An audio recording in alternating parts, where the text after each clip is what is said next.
Ay, ang sakit sa mata! Ito ang dapat niyong iiwasan. Hi, ako si Teacher Ru. Pag-usapan natin paano mamili ng colors para sa lesson materials.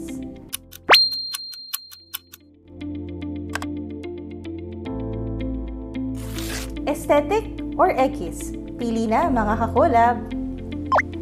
Autumn or fall ang theme ko dito. Pero dun sa option ng this, napasobra ata yung fall. Hindi mo tuloy napansin yung kalabasa. Pagpipili ng kulay, pwede ka mag-isip ng tema na bagay sa topic mo.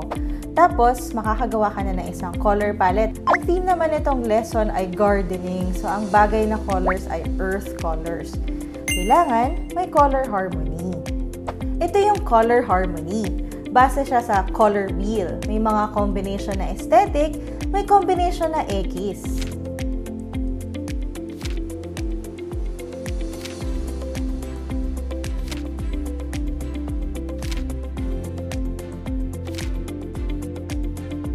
Naalala niyo ba kung ano yung colors ng road signs? May tinatawag tayong color psychology.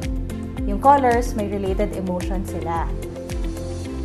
Ang mga colors, iba-iba rin ang shade.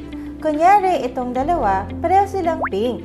Pero yung isa, neon. Nakakapagod tingnan. Ay, ang sakit sa mata! Ito ang dapat niyong iiwasan. Kung gusto mo mag-focus sila, mabasa nila ng madali, at matuto, pumili ng tamang kulay at color combination.